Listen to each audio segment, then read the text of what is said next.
ராமானுஜதயாபாத்திரம் ஞான வைராக்கியபூஷணம் ஸ்ரீமத்வேங்கடநாதாரியம் வந்தே வேதாந்ததேசிகம்.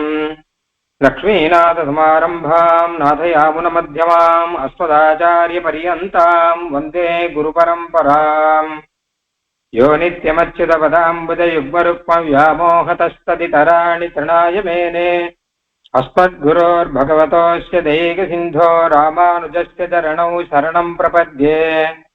माता पिता युवतयस्तनया विभूतिः सर्वं यदेव नियमेन मदन्वयानाम् आद्यस्य नः कुलपतेर्वकुलाभिरामं श्रीमत्तदङ्घ्रियुगलं प्रणमामि मूर्ध्ना. भूतं सरश्च महदाह्वय भट्टनाथ श्रीभक्तिधारकुलशेखरयोगिवाहान् भक्ताङ्घ्रिरेणुपरकालयतीन्द्रमिश्रान् श्रीमत्पराङ्कुशमुनिं प्रणतोऽस्मि नित्यम्. नीलातुङ्गस्तनगिरितटी सुप्तमुद्बोध्य कृष्णं पारार्थ्यं स्वं श्रुतिशतशिरःसिद्धम् अध्यापयन्ती. सोच्छिष्टायां सजनिगिलितं या बलात्कृत्य भुङ्क्ते गोदा तस्यै नमइदमिदं भूय एवास्तु भूयः. அன்னவயல் புதுவை ஆண்டாள் அரங்கற்கு பொன்னு திருப்பாவை பல்பதியம் இன்னிசையால் பாடிக் கொடுத்தாள் நற்பாமாலை பூமாலை சூடிக் கொடுத்தாளை சொல்லு. சூடிக் கொடுத்த சுடற்கொடியே தொல்பாவை பாடி அருளவல்ல பல்விளையாய் நாடினி வேங்கடவர்க்கென்னை விதி என்னை மாற்றம் நாங்கடவா வந்தமே நல்சு. வேயர் புகழ் வில்லிபுத்தூர் ஆடிப்பூரம் மேன்மேலும் மிக விளங்க விட்டு சித்தன் தூய திருமகளாய் வந்து அரங்கனார்க்கு துழாய் மாலை முடிசூடி கொடுத்த மாதே. நேயமுடன் திருப்பாவை பாட்டு ஆரைந்தும் நீ உரைத்த தையொரு திங்கட்பாமாலை ஆயபுகழ் 100 அன்புடனே அடியேனுக்கு அருள் செய் நீயே. மார்கழி திங்கள் 15 நன்னாளிலே 12வது நாள் கனைத்திலங்கற்றின்மை என்கிற பாசுரம். ஆயர் குலத்திலே உறங்கிக் கொண்டிருக்கிற தோழிகளை நாச்சியார் எழுப்புகிறார் என்று வருகிறது. அதுல ஒவ்வொரு தோழிக்கும் ஒவ்வொரு விசேஷம். இந்த பாசுரத்திலே நற்செல்வன் தங்காய் அப்படின்னு ஒரு தோழியை எழுப்புகிறாள். நற்செல்வன் நல்ல செல்வத்தை உடையவன் ஒருவன், அவனுடைய தங்கையாம் அவள். அதனால நற்செல்வன் தங்காய் எழுப்புகிறாள். ஒவ்வொரு தோழிக்குமே ஒவ்வொரு விசேஷம் அப்படின்னு சொன்னபடினால அவளை முன்னிட்டு கொண்டு போகணும்னு நினைக்கிறான் இவா. ஏன்னா கண்ணனுடைய கடாட்சம் விசேஷமாக வரணும் அப்படின்னா அவள் இருந்தாதான் கிடைக்கும். நாயக பெண் பிள்ளாய் அப்படின்னு ஒருத்தி, கோதுகாலமுடைய பாவாய் அப்படின்னு ஒருத்தி. போன பாட்டிலே நாம் பார்க்கும்போது கற்றுக்கறவை பாட்டிலே பார்க்கும்போது கோவலர்தம் பொற்குடியே, கோவலர்கள் குலத்துக்கே பொற்குடியாக இருப்பவள் ஒருத்தி அப்படின்னு பார்த்தோம். இந்த பாட்டிலே பார்க்கக்கூடியவள் நற்செல்வன் தங்கை. அவனுக்கு நல்ல செல்வம் இருக்கு ஒருத்தனுக்கு, அவனுடைய தங்கைன்னு அவளுக்கு பெயர் பிரசித்தம். ரொம்ப என்ன செல்வம் கேட்டா கிருஷ்ண அனுபவம் தான் செல்வம்ங்கிறார். கண்ணனுக்கு ரொம்ப ரொம்ப வேண்டியவன், கிருஷ்ணனுக்கு அந்தரங்கமான கைங்கரியம் செய்யக்கூடியவன். அப்படிப்பட்டவன் ஒருத்தன் கிருஷ்ணனுடைய தோளிலே கை போட்டு கொண்டு இருக்கக்கூடியவன். அந்த அளவு கிருஷ்ணனுக்கு வேண்டியவன் ஒருத்தன். அவனுடைய தங்கை ஒருத்தி இருக்கான்னு வச்சுக்கோங்க. அப்ப அவளை கூட்டு முன்னாடி நிறுத்தணுங்கிறவா கோஷ்டியில. ஏன்னா கிருஷ்ணனுடைய கட்டாட்சம் வரும். தனக்கு வேண்டியவனுடைய தங்கை அப்படின்னா அவனுடைய கட்டாட்சம் வரும் மூலியம். அதனால இவளை விடக்கூடாது, இவளை கட்டாயம் நாம் அழைத்து கொள்ள வேணும். கிருஷ்ணனுக்கு வேண்டியவனுடைய தங்கை இவள் அப்படிங்கிறபடினால நற்செல்வன் தங்காய் அப்படின்னு அவளை எழுப்பி கூட்டு கொண்டு போகிறார்கள் என்பதாக இந்த பாசுரம். கனைத்திலம் கற்றதுமே கன்று கிறங்கி நினைத்து முறை வழியே நின்று பால் சோர நனைத்து இல்லம் சேராக்கும் நற்செல்வன் தங்காய் பனித்தலை வீழனின் வாசல் கடைபற்றி சினத்தினால் தென்னிலங்கை கோமானை செற்ற மனத்துக்கு நீயானை பாடவும் நீ வாய் திறவாய் இனித்தான் எழுந்திராய் ஈதன்ன பேர் உறக்கம் அனைத்தில்லத்தாரும் அறிந்தேலோர் எம்பாவாய். ஆச்சரியமான ஒரு பாட்டு. அதாவது கோவலர்தம் பொற்குடியேன்னு போன பாட்டில் பார்த்தோம் மூலியம். அந்த கோவலர்கள் தான் கோபர்கள். அவர்கள் எப்படிப்பட்டவர்கள்னா ஒர கற்றுக்கறவை கணங்கள் பல கறந்து அப்படின்னு ஸ்வதர்ம நிஷ்டர்கள் அப்படின்னு பார்த்தோம். தன்னுடைய தர்மத்தை விடாமல் செய்பவர்கள். பிராமணர்கள் வேதாத்தியனம் பண்ற மாதிரி, க்ஷத்திரியர்கள் ரக்ஷணம் பண்ணிக்கிற மாதிரி, இவர்கள் ஸ்வதர்மத்தை விடாமல் பண்ணுபவர்கள் அப்படிங்கிற அர்த்தத்துல கற்று கறவை கணங்கள் பலகர்ந்து இருக்கக்கூடியவர்கள் கோவலர்கள், அந்த கோவலர்களுடைய பொற்கொடி அப்படின்னு பார்த்தோம். இப்ப இந்த பாட்டுல ஒரு நற்செல்வன் ஒருத்தன் இருக்கான் இல்லையா, இவன் கதையை பார்த்தா கொஞ்சம் வித்தியாசமா இருக்கு. இவன் பால் கறக்கறான் அப்படின்னு சொல்லல. பின்ன என்ன கேட்டா, இவன் அகத்துல இருக்கக்கூடிய பசுமாடு எரும மாடெல்லாம் தானே பால் சொரியுமா, கனைத்து இளங்கற்றெருமை கன்றுக்கு இறங்கி நினைத்து முலை வழியே நின்று பால் சோர. இந்த இளங்கற்றெருமையெல்லாம் இருக்கும் இல்லையோ, கண்ணுக்குட்டியோடு கூட இருக்கக்கூடிய எருமைகள்லாம் அதெல்லாம் தானே நினைத்து, தன்னுடைய கண்ணுக்குட்டியை நினைச்சு தானே முலை வழியே நின்று பால் சோர. அது பால் கறக்கல, கறக்காம அது தானாகவே பால் சொரிந்து கொண்டிருக்கு. அப்படி பால் சொரிந்து சொரிந்து நனைத்து இல்லம் சேராக்கும். அவ கிரகமே சேராயிடுதான், பால் சேராயிடுதான் மொத்தமே. ஏன்னா அது பால் அப்படி பொழியறதா. அப்படிப்பட்ட நற்செல்வன் அப்படின்னு சொல்றார். ஆக இவன் போய் கறக்கறாங்கிறது இல்லை, இவன் கறப்பதற்கு முன்னாடியே அந்த மாடுகள் எல்லாமே, பசுமாடோ எரும மாடோ எல்லாமே தானே தன்னுடைய கண்ணுக்குட்டிகளை நினைத்து அவைகள் அப்படியே பால் சொரிந்து கொண்டிருக்கின்றன. ஆக இதுவும் ஒரு நற்செல்வம். அப்படின்னா அந்த அளவு பால் நிற்காத அளவு பால் சொரியும்படியாக நல்ல க்ஷீர சமிருத்தி, நிறைய மாடுகள் அதெல்லாம் நிறைஞ்சிருக்கு அப்படின்னு ஒரு நற்செல்வம் அப்படின்னு ஒண்ணு இருக்கு. ஆனால் இங்க வியாக்கியானத்துல அழகா என்ன சொல்றான்னா, நற்செல்வம்னா இந்த மாதிரி பால் வெள்ளமோ அப்படி இல்லாட்டானா பசுமாடுகள் நிறைய இருக்கோ அதை இங்க முக்கியமா சொல்லல. ஏன்னா நற்செல்வம்னு போட்டிருக்கா இல்லையா, நல்ல செல்வம் அப்படின்னு போட்டிருக்கா. நல்ல செல்வம் அப்படின்னா இது எடுத்துக்க முடியாதான், இதெல்லாம் செல்வம்னு எடுத்துக்கலாம் அவ்வளவுதான். ஆனா நல்ல செல்வம் அப்படின்னா கிருஷ்ணானுபவத்தை தான் எடுத்துக்கணும் அப்படிங்கிறான். கிருஷ்ண கைங்கரியம் பண்றான் இவன், கிருஷ்ணனுக்கு ரொம்ப ரொம்ப வேண்டியவன். இளைய பெருமாளை போலே, இளைய பெருமாள் இருக்காரு இல்லையோ, லக்ஷ்மணோ லக்ஷ்மி சம்பன்னஹா அப்படின்னு ஒரு ஸ்ரீமத் ராமாயணத்துல லக்ஷ்மணன் தான் லக்ஷ்மி சம்பன்னஹா, நல்ல செல்வம் உடையவன் அப்படின்னு அர்த்தம். லக்ஷ்மணனுக்கு என்ன நல்ல செல்வம்? அவர் என்ன ராஜாவா இருந்தாரா? இல்ல, அவர் ராஜ்யத்தையும் விட்டுட்டார், குடும்பத்தையும் விட்டுட்டார், மர உரி தரிச்சென்று காட்டுக்கு போறார் பெருமாளோட கூட. ஆனா அவருக்கு போய் லக்ஷ்மி சம்பன்னஹான்னு சொல்லுவானேன்னு கேட்டான்னா, அதுதான் லக்ஷ்மி செல்வம்ங்கிறத அவர் புரிஞ்சுட்டு இருக்கார். அவ அம்மா சுமித்ரா தேவி அவரும் புரிஞ்சுட்டு இருக்கார். நீ ராமனோட காட்டுக்கு போன்னு சொல்லி அனுப்பிச்சுட்டார் அவர். அம்மா நான் போயிட்டு வரேன் அப்படின்னா, ஏண்டா என்னை விட்டு போறியே அப்படின்னு சொல்லல, நீ முதல்ல கிளம்பி போ, ராமனோட காட்டுக்கு போ, சிருஷ்டஸ்துவம் வனவாசாய சொனு ரக்த சுகுர்ஜனே அப்படின்லாம் சொல்லி கச்ச கச்சாங்கிறார். ஓ காட்டுக்கு போயிட்டு வா, காட்டுக்கு போயிட்டு வா, ஏன்னா ராமனோட கூட இருக்கிறதா உனக்கு செல்வம் அப்படின்னு அவ அம்மா சுமித்ரா தேவியும் சொல்லி அனுப்புறா. அதனால நல்ல செல்வம்ங்கிறது லக்ஷ்மணன் கிட்டதான் இருக்கான். அதனால அவருக்கு லட்செல்வன் அப்படின்னு லக்ஷ்மணோ லக்ஷ்மி சம்பன்னஹா அப்படின்னு போட்டிருக்கா பாருங்க ஸ்ரீமத் ராமாயணத்துல. அந்த லக்ஷ்மி சம்பன்னஹாங்கிறதுக்கு தான் இங்க லட்செல்வன் அப்படின்னு சொல்றார்.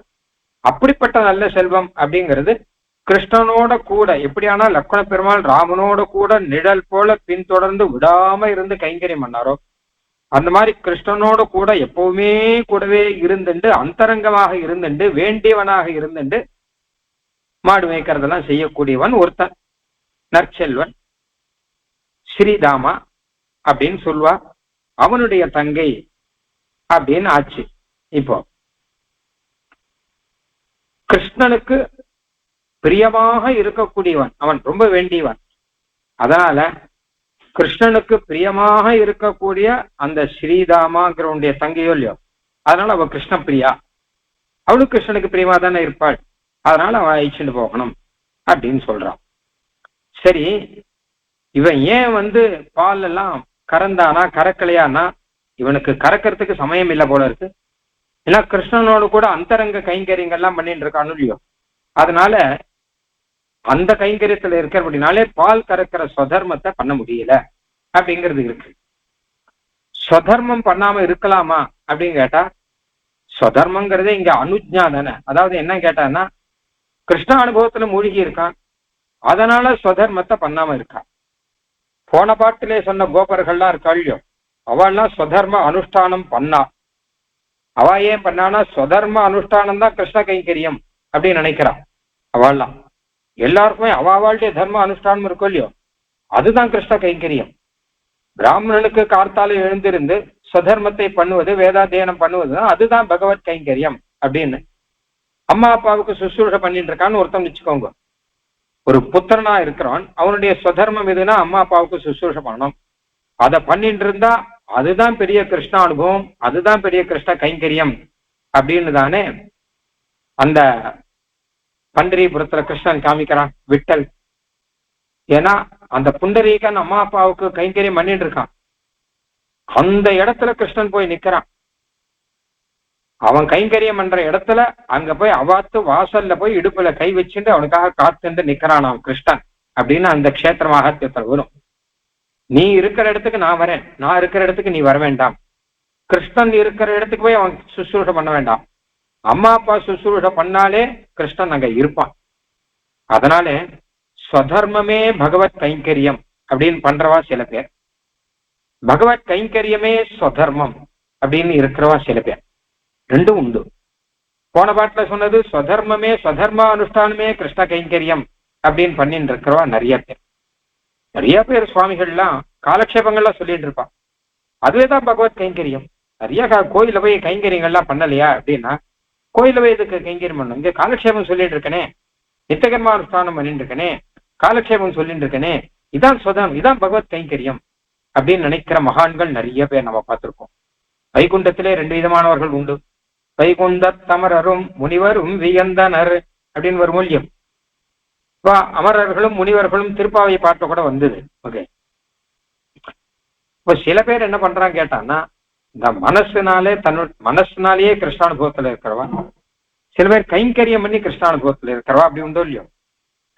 அந்த மாதிரி ரீதியில ஸ்வதர்ம அனுஷ்டானமே பகவத் கைங்கரியம்னு இருக்கிறவா, பகவத் கைங்கரியம் தான் ஸ்வதர்ம அனுஷ்டானம் அப்படின்னு இருக்கிறவர் இந்த பாட்டுல இருக்கக்கூடியவர். கிருஷ்ணனோட கோயில்ல எப்பவுமே நம்ம பார்த்தோம் வச்சுக்கோங்களேன், பெரியவாள்லாம் பார்த்தோம்னா சில பேருக்கு கோயில்கள்ல விசேஷ கைங்கரியங்கள்லாம் இருக்கும். மார்கழி மாசம் வந்துடுச்சு, மார்கழி மாசம்னா கோயில் அவளுக்கு விசேஷ கைங்கரியங்கள், மந்திர புஷ்பங்கள், திருவாராதனத்தில் பங்கெடுக்கணும், திருமஞ்சனத்துல பங்கெடுக்கணும், இதெல்லாம் இருக்கும். அதனால இவன் என்ன பண்ணுவான், ஆத்துல கிடுகிடுன்னு திருப்பாவை ஆராதனத்தை சீக்கிரம் 4 மணிக்குள்ள பண்ணிட்டு கிடுன்னு கோயிலுக்கு போயிடுவான். இன்னும் சில பேர் என்ன பண்ணுவாங்க கேட்டா, ஆத்துல இருக்கிற ஆராதனத்தை விசேஷமா பண்ணிட்டு இருப்பான்.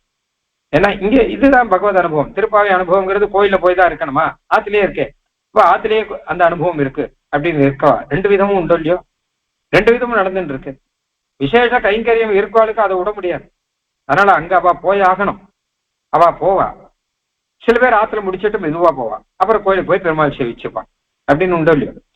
அதனால 2 விதமாகவுமே இந்த கிருஷ்ண அனுபவம், கிருஷ்ண கைங்கரியம் அப்படிங்கிறது இருக்கு. இவன் இந்த பாட்டிலே சொல்லக்கூடிய நற்செல்வன் அப்படிங்கிறவன் லக்ஷ்மண பெருமான் மாதிரி கூடவே இருந்து, லக்ஷ்மண பெருமாள் பரதாழ்வான் எடுத்துக்கோங்களேன். பரதாழ்வான பெருமாள் நீ ராஜ்ய பரிபாலனம் பண்ணுன்னா நேர திரும்பி வந்துட்டார், ராஜ்ய பரிபாலனம் பண்றார்.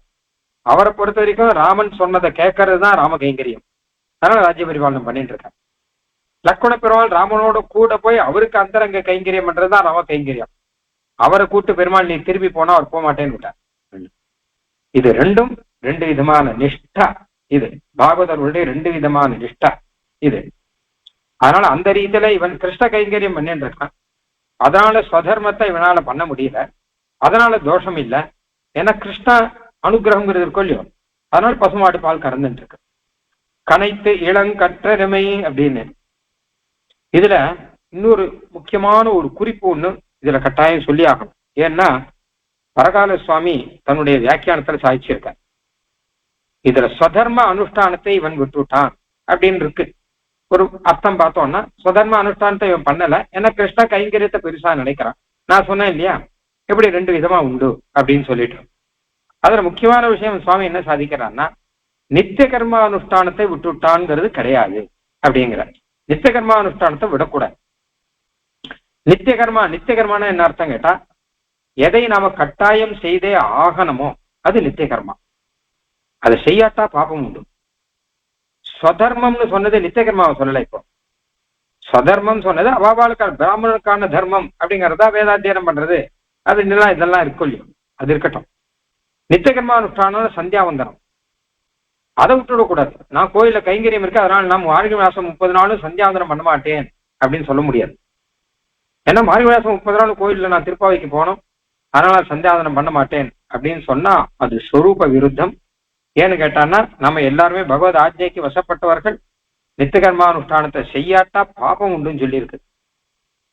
எதை செய்யாட்டா பாபமோ அதுக்குதான் நித்தியகர்மானே பெயர். நித்தியகர்மானா சில பேர் டெய்லி செய்யற கர்மா நினைச்சுருக்க, அப்படி அர்த்தம் இல்லை. அதுக்கு நித்தியம்னா கம்பல்சரின்னு அர்த்தம். கட்டாயம் பண்ணியே ஆகணும், பண்ணாட்டா பாபம் உண்டு. அப்படி இருக்கிறதுக்கு தான் நித்திய கர்மா அப்படின்னு பெயர். அது சந்தியாவந்தனம் முதலானது. அதை கட்டாயம் பண்ணியே ஆகணும். அதை விட்டுட்டார் அப்படின்னு சொல்லக்கூடாது. பின்ன எதை விட்டார்னா ஸ்வதர்மத்தை விட்டுட்டார் அப்படின்னு சொல்றா. இப்போ பசுமாடு கறக்கணும். இவா இந்த பசுமாடு கறக்கணுங்கிறது நித்திய கர்மா கிடையாது. கறக்காட்டா பாப்பம் உண்டுங்கிறதெல்லாம் கிடையாது. பசுமாட்டை கறக்காட்டா பாப்பம்ங்கிறது கிடையாது. கறக்கணுங்கிறது தர்மம் வாழ்க்கை, அவ்வளவுதான். அது ஒரு ஸ்வதர்மம் அப்படிங்கிறது தான். அதை இவனுக்கு செய்ய முடியல, என்ன கிருஷ்ண கைங்கிறது பெருசா நினைச்சுட்டு இருக்கான், அவ்வளவுதானே தவிர அந்த பசுமாடு கறக்காட்டா பாப்பம் உண்டு அப்படின்லாம் சொல்லல. கறக்காட்டா அது தானா சொரிஞ்சு, எத்தனை பசுமாடு இருக்கு காட்டுலாம், அது தானா பால் சொரியும். இந்த மாதிரி சொரிஞ்சுட்டே இருக்கிறது நிறைய இருக்கும் இல்லையோ, அந்த மாதிரி அது நடக்கும். அதனால இந்த ஒரு சின்ன வித்தியாசத்தை புரிஞ்சுக்கோங்க அப்படிங்கிறதுக்காக பரகால சுவாமி சாதிக்கிற நித்திய கர்மானுஷ்டானத்தை விடக்கூடாது. சர்வதர்மான் பரித்தியஜ்ய மாமேகம் சரணம் விரதேன்னு கண்ணன் சொல்றான் இல்லையோ. இப்போ சர்வதர்மானா நித்திய கர்மானுஷ்டான தர்மங்கள் விட்டுட்டோன்னு அர்த்தம் பண்ணல நம்ம பெரியவாள்லாம். பின்ன என்ன கேட்டால், ஒன்னால செய்ய முடியாமல் இருக்கக்கூடிய தர்மங்கள், கர்மயோகம் ஞான யோகம், அதெல்லாம் விட்டுட்டு இருக்கிற நீ சரணாகதி பண்ணு அப்படின்னு அர்த்தம் பண்ணிருக்கா. வியாக்கியானம் பகவத் ராமானுஜர்லாம் அப்படிதான் அர்த்தம் பண்ணிருக்கா. நித்திய கர்மானுஷ்டானத்தை விட்டுடு அப்படின்னு சொல்லல அங்க. அதனால அதையும் வச்சுட்டு நாம் இங்க அர்த்தம் பண்ணிக்கணும். ஏவஞ்சா இப்ப இதனால என்ன ஆச்சுன்னு கேட்டானா, கிருஷ்ணனுக்கு வேண்டியவனானவன் அவன் இந்த ஸ்வதர்மத்தை பண்ண முடியாம இருக்கக்கூடிய நிலையில கிருஷ்ண அனுபவத்திலே திளைத்து இருப்பவன். அவன் நற்செல்வன் கைங்கரியவரன். முதல்ல பார்த்தோம் இல்லையா, நல்ல செல்வம் அப்படின்னா நாஸ்தி பித்ரார்ஜிதம் கிஞ்சித் நமையா கிஞ்சிதார்ஜிதம் அஸ்திமே ஹஸ்தி சைலாகிரே வஸ்து பைதா மகம் தனம் அப்படின்னு சுவாமி தேசிகன் சொல்ற. சுவாமி தேசிகன் தான் நற்செல்வம். ஏன்னா மற்ற செல்வத்தை செல்வமாவே நினைக்காதவர் அவர். ஏதோ 10 ரூபானோ 100 ரூபாயோ இதை செல்வமாவே நினைக்காமல் தேவப்பெருமாளோட கூட இருக்கிறது தான் செல்வம் அப்படின்னு நினைச்சவர் இல்லையா, அந்த மாதிரி. அப்போ அப்படிப்பட்ட நற்செல்வன் தங்காய், அவனுடைய தங்கையா இருக்கிறவன். எப்படின்னா, இது விபீஷனுடைய மகள் திரிஜட்டா போலன்னு சொல்றான். விபீஷனுடைய பொண்ணு திரிஜட்டான்னு ஒருத்தி இருந்தா, அவதான் சீதா பிராட்டி கிட்ட சரணாகிதி பண்ணாள். அதான் நற்செல்வன் தங்காய் மாதிரி. விபீஷன் மாதிரி இல்லைன்னா, விபீஷன் என்ன சொல்றான் பெருமாள் கிட்ட போய், நான் ராவணஸ்ய அனுஜோ பிராதா, நான் ராவணனுடைய தம்பி வந்திருக்கேன்னா. ஏன்னா உமக்கு வேண்டாம் செல்வன் தங்காய், நல்ல கைங்கரிய பரன் ஒருத்தன், பகவத் பரனா ஒருத்தன் இருக்கான், அவனுடைய தங்கா. விபீஷனுடைய பெண்ணு திரிஜட்டா, அது மாதிரி சரமா அப்படின்னு ஒருத்தி கூட பிறந்தவள்னு நினைக்கிறேன். இவர்கள்லாம் சொல்லிக்கலாம். விபீஷணனே கூட தன்னை சொல்லிக்கும் போது நான் நற்செல்வன் தம்பி இல்லைங்கிறான். ராவணஸ்ய அனுஜோ பிராதா, நான் ராவனுடைய தம்பி, உனக்கு வேண்டாதவனுடைய தம்பின்னு சொல்ற விபீஷணனே. ஆனா அந்த மாதிரி இல்லாமல் அந்த சரமா இந்த திரிஜட்டா இவாளுக்கெல்லாம் ஒரு சம்பந்தம் இருக்கு இல்லையா, அந்த மாதிரி நற்செல்வன் தங்கையாக இருக்கக்கூடியவள் இவள். இவாத்துல மாடெல்லாம் தானா பால் சொரியலாம். கனைத்து, முதல்ல அது கனைக்கும் மாடு, ஏன்னா கண்ணுக்குட்டியை நினைச்சு மான்னு கத்தும். கனைத்து இளங்கற்றருமை கன்று கிறங்கி, முதல்ல கண்ணுக்கு பால் சொரியணும் முடியும். அதனால இளங்கற்றருமை சின்ன மாடு, கிருஷ்ணனுடைய சம்பந்தத்தினாலே இளமை மாறாமல் இருக்கக்கூடிய மாடு, எருமை மாடு, கன்றுக்கு இறங்கி நினைத்து முலை வழியே நினைச்சு, சங்கல்பத்தினால நினைச்சா போறோம் உடனே பால் சொரிஞ்சிடும். முலை வழியேங்கிறபடினால இவன் கைப்பிடிச்சு இழுக்க வேண்டாம், நின்றுனா நிலையாக அது பால் சொரிந்து கொண்டே இருக்குமா. ஏன்னா அத்தனை க்ஷீர சமிருத்தி இருக்கு. அது இருக்கிறபடினால இது கண்ணுக்குட்டியை நினைச்சாலே போரும், உடனே பால் சொரியும் அப்படின்னு இருக்கு. இதுக்கு உதாரணம் என்ன அப்படின்னு கேட்டா, கிருஷ்ணன் மாதிரி அப்படிங்கிற, அதாவது கிருஷ்ணன் அனுகிரகம் பண்ற மாதிரி இது. கிருஷ்ணன் அனுகிரகம் பண்ணச்ச விடாமல் அனுகிரகம் பண்றான். கனைத்து இளங்கற்றருமை கன்றுக்கு இறங்கி நினைத்தும் உதவியேன்னு அவன் சங்கல்பத்தினாலே அவன் எப்படி அனுகிரகம் பண்றானோ அதே மாதிரி அப்படின்னு அர்த்தம். நினைத்து முறை வழியே ஒரு அழகான வித்தியாசம் சொல்லணும்னா, ஆழிமழை கண்ணா பாட்டுல மழை பொழிகிறது பார்த்திருக்கோம்.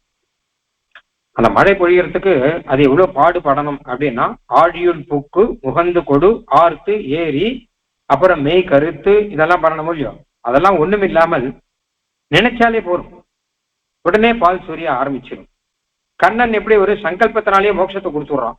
எல்லாருக்கும் ஒரு சங்கல்பம் பண்றான், இன்னை வா மோட்சத்துக்கு வரட்டும், சரணாகிதி பண்ணியாச்சுன்னா உடனே பகவானுடைய ஒரு சங்கல்பம் வருது. அதான் அகம் நான் சர்வபூதேபிய அபயம் ததாமிலாம் சொல்றான் இல்லையோ, அந்த மாதிரி ஒரு சங்கல்பம். இந்த சங்கல்பம் வந்தா மோட்சம் நமக்கு வந்துடும், அவ்வளவுதான். இன்னொரு அர்த்தம் என்னன்னு கேட்டான்னா, கிருஷ்ணனே பகவத்கீதை உபதேசம் பண்ணச்சா அர்ஜுனன் கிட்ட இவனே போய் உபதேசம் பண்றான். அர்ஜுன் பகவத்கீதை மொத்தத்தையும் ரொம்ப இன்ட்ரெஸ்டா கேட்டானா இல்லையாங்கிறது இருக்கட்டும். பூய ஏவ மகாபாகோ ஸ்ருணுவே பரமம் வச்சா அர்ஜுனா, இன்னும் கூட ஒன்று ரெண்டு விஷயம் சொல்ல வேண்டியிருக்கு, நான் சொல்றேன்னு ஆரம்பிக்கிறான் கிருஷ்ணனே. அவன் கேட்டாலும் கேட்காட்டாலும் நான் சொல்றேன். ஏன்னா கன்றுக்கு இறங்கி, அர்ஜுனன் தான் கண்ணு, பார்த்தோ வத்சகா சுதீர் போக்தான்னு வரும். அர்ஜுனன் தான் கண்ணுக்குட்டியான். அது பசுமாடு எதுன்னா உபனிஷத் தான் பசுமாடான். கறக்கிறவன் யாருன்னா கிருஷ்ணன். கிருஷ்ணன் தானே கோபாலன், அவன் கறக்கிறான். அவன் உபனிஷத்தை கறந்து அதுல இருந்து அந்த பால் தான் பகவத்கீதா. அர்ஜுனன் தான் கண்ணுக்குட்டி, அந்த கண்ணுக்குட்டிக்கு ஊட்ட கொடுக்கறான். அதுக்கப்புறம் பால் நிறைய வருது இல்லையா, அது நமக்கெல்லாம் வந்திருக்கு. அதுதான் பகவத்கீதா அப்படின்னு. அந்த பகவத்கீதா கிருஷ்ணன் கறக்கிறாங்கிறதுக்கு ஸ்லோகம் இது. அது இருக்கட்டும், அதுல அர்ஜுனனுக்கு கண்ணன் சொல்லச்ச மேலும் மேலும் மேலும் நான் சொல்றேன் நான் சொல்றேன் நான் சொல்றேன்னு கிருஷ்ணார்ஜுன சம்வாதம் தான் பெயர் அதுக்கே. அந்த மாதிரி நிறைய விஷயம் கண்ணன் சொல்றான். கடைசியில சர்வதர்மான் பரித்தேஜ்ய வரைக்கும் சொல்லியிருக்கான் அப்படின்னா இது ஒண்ணு. ரெண்டாவது முக்கியமானது, இந்த இடத்துல பசுமாடுன்னு சொன்னதெல்லாம் ஆச்சாரியால குறிக்கும் அப்படின்னு சுவாமி தேசியன் அழகா சொல்லிருக்கார். ஏன்னா கன்றுக்கு இறங்கி சுரக்கும் பசுக்கள் போல சொருகின்றனர் சொல்ல முதே அப்படின்னு ஒரு மூலியம். அந்த மாதிரி ஆச்சாரியர்கள் பசுமாடு கண்ணுக்குட்டிக்கு பால் சொரிகிற மாதிரி ஆச்சாரியர்கள் நமக்கு அந்த வார்த்தைகளை பொழிகிறார்கள் அப்படின்னு சாதிக்கிறார். அப்போ சிஷ்யர்களை எல்லாம் கண்ணுக்குட்டுகளாக்கி ஆச்சாரியர்கள் வார்த்தைகளை பொழியும் போது அந்த ஆச்சாரியர்கள்ல ரெண்டு விதம். சில ஆச்சாரியர்களை போய் கறக்கணும், அவட்ட போய் திருப்பி திருப்பி கேட்டாதான் சொல்லுவான், இல்லாட்டா சொல்ல மாட்டான். சில ஆச்சாரியர்கள் கேட்காட்டாலே கூட அதிக கருணையினாலே தானே அவர்கள் மேலும் மேலும் அர்த்தத்தை சொல்லிக் கொண்டே இருப்பார்கள். இப்படி ரெண்டு விதம் உண்டு. இந்த ரெண்டு விதத்தையுமே நாவல் பாக்கத்துல நன்னா அனுபவிப்பான் எல்லாரும் பெரியவாள்லாம். ஏன்னா நாவல் பாகத்துல ஸ்ரீமத் ஐயா சுவாமி எழுந்தருளி இருந்தார். அவர்கிட்ட போய் கேட்டதான் அவர் சொல்லுவார். அவர் யாருக்கிட்டையும் பேச மாட்டார். அவர்கிட்ட போய் ஒரு தரம் கேட்டா கூட அவர் சட்டுன்னு சொல்ல மாட்டார். இவன் ஸ்ரத்தையோட கேட்கறானா இல்லையாங்கிறத பார்த்துப்பார். ரெண்டாம் தரம் மூணாவது தடவை ஸ்ரத்தையோட கேட்டாதான் மெதுவா சொல்லுவார், சட்டுன்னு சொல்ல மாட்டார். ஏன்னு கேட்டா விஷயம் அப்படி, விஷயம் சட்டுன்னு சொல்லிடக்கூடாது. ரொம்ப நல்ல கோப்பியமான விஷயம், எல்லாம் ரகசியம் தானே. அதனால சட்டுன்னு ஸ்ரத்தையோட கேட்டாதான் சொல்லணும். பகவத்கீதையே கண்ணன் சொன்னானோ இல்லையோ, அர்ஜுன்கிட்ட சொல்லிட்டான். சொல்லிட்டு அர்ஜுன்கிட்ட சொல்றான் கடைசியில, அர்ஜுனா இந்த பகவத்கீதை எல்லாருக்கும் நீ சொல்லிவிடாதேன்னா, இதந்தே நான் தபஸ்காய, நீ யார் தபஸ் பண்ணலையோ அவளுக்கு சொல்லக்கூடாது, தபஸ்விகளான சிஷ்யர்களுக்கு தான் சொல்லணும். இவட்டு பட்டி தொட்டியெல்லாம் சொல்லக்கூடாது பகவத்கீதைய அப்படின்னு சொல்லிருக்கான். அதனால கண்ணனே சொல்லிருக்கிற விஷயம், அதே அந்த விஷயம் அப்படி. அந்த மாதிரி அதே சமயம் நாலு பாகத்துல அக்னிஹோத்திர சுவாமி எழுந்தார். அவர் எல்லாரையும் கூட்டு கூட்டு விஷயங்கள்லாம் சொல்லுவார். இப்படி போயிருந்தாலும் இங்க வாங்க இங்க வாங்க, தயாசதத்துல ஒரு விஷயம் இருக்கு இங்க வாங்கன்னு சொல்லி கூட்டி கூட்டு சொல்லுவார். சில சமயம் என்ன அவங்க கேட்டான்னா, ரொம்ப அவசர வேலையா போறவா சில பேர், இவர் அந்த பக்கம் போனா கூட்டுருவாருங்கிறதுக்காக இவருக்கு தெரியாம ஓடி போவா. ஏன்னா அவளுக்கு வேற ஏதோ காரியமா போறா. ஆனா இவரோ கூட்டு சொல்லாம விடமாட்டார். கூட்டு அந்த விஷயத்தை இவர் என்ன நினைச்சுட்டு இருக்காரோ, அவர் அந்த சமயத்துல தயாசதத்திலோ திருப்பாவையிலோ ஏதாவது வேதத்திலோ ஏதோ ஒன்று மனசுல வச்சுட்டு இருப்பார். அது வச்சிருந்த விஷயத்த உடனே சொல்லிடும் அப்படின்னு சொல்லுவார். உடனே அப்படி எனக்கு தெரிஞ்சு பார்த்தா ஒருத்தர் சொன்னார், இல்ல கொஞ்சம் அவசரமா போக வேண்டி இருக்கு அப்படின்னா, இது ஆயிடுது எனக்கு, அப்புறம் மறந்து போயிடும், வயசாயிடுச்சு, இப்ப ஞாபகம் வந்தது, சொல்லட்டா மறந்து போயிடும், உங்ககிட்ட சொல்லி வச்சானா நீ யாருக்காவது சொல்லுவியோ இல்லையோ, அதுக்காக தான் சொல்ற அப்படின்னு சொல்லிட்டு சொல்லுவார். இப்படி ரெண்டு விதம் உண்டு. இங்க மட்டும் இல்ல, பிராச்சீன காலத்திலேயே கூட திருக்கோட்டியூர் நம்பிகள் அப்படிங்கிற ஆச்சாரியன் அவர் யாருக்கும் அர்த்தத்தை சட்னு உபதேசம் பண்ண மாட்டார். பகவத் ராமானுஜரே 17 தடவை நடந்து போய் தான் அவர்கிட்ட ஒரு அர்த்தத்தை கேட்டார், ரகசிய அர்த்தத்தை, திருமந்திரத்தினுடைய அர்த்தத்தை கேட்டார். அது வரைக்கும் அவருக்கே சொல்லல. இவர் வராரா பார்க்கலாம், ஸ்ரத்தையோட வராரா பார்க்கலாம். சில பேர் என்ன பண்ணுவா, வந்துட்டோம் அதுக்கப்புறம் சரி அவர் சொல்லல அப்படின்னு விட்டுட்டு போயிடுவான். அப்படி இருக்கக்கூடாது இல்லையா? ஆச்சாரியன் கிட்ட ஒரு பக்தி இருக்கணும், கேட்கிற விஷயத்துல ஒரு ஸ்ரத்தை இருக்கணும், எப்படியாவது தெரிஞ்சுக்கணும் அப்படிங்கிற எண்ணம் இருக்கணும். அதெல்லாம் இருந்துதானே காலக்ஷேபம் பண்ணணும். அதனால பகவத் ராமானுஜரோட திருப்பி திருப்பி வர, அதுக்கப்புறம் தான் திருக்கோட்டி நம்பிகள் சொல்றார். ஆனா பகவத் ராமானுஜர் எப்படி கேட்டான்னா, உடனே அந்த அர்த்தத்தை கூறத்தாழ்வான் முதலானவாளுக்கு உபதேசம் பண்ணிட்டார். திருக்கோட்டியூர் நம்பிகள் 17 தடவை வந்தப்புறம் தான் சொன்னார். நானும் என்கிட்ட 18 தடவை வந்தப்புறம் தான் சொல்வேன்னு சொல்லல. அவர் முதல் தடவையே உடனேயே அவருக்கு கூறத்தாழ்வானுக்கெல்லாம் உபதேசம் பண்ணிட்டார் அந்த அர்த்தத்தை. ஏன்னா அது கருணையினாலே. இவர் விஷய கௌரவத்தை பார்க்கிறார், அவர் கருணா கௌரவத்தை பார்க்கிறார் அப்படின்னு இருக்கு இல்லையா? அந்த மாதிரி ஆச்சாரியர்கள் ரெண்டு விதம் உண்டு. போன பாட்டுல கற்றுக்கறவை பாட்டுல கற்றுக்கறவை கணங்கள் பல கறந்து செற்றார் திரளிலே சென்று செறி செய்யும் அப்படின்னு சொல்லும்போது அந்த பசுமாடுகள்லாம் எப்படின்னு கேட்டான்னா திருக்கோள ஆச்சாரியர். இங்க கனைத்து இளங்கற்றவை கன்றுக்கு இறங்கி நினைத்து முளைவழியே நின்று பால் சோரன்னு இந்த ஆச்சாரியர்கள்லாம் எப்படின்னு கேட்டா பகவத் ராமானுஜர் போல இருக்கக்கூடிய ஆச்சாரியர்கள். சுவாமி தேசியன் கூட அழகா ஒரு விஷயம் சாதிக்கிறார்.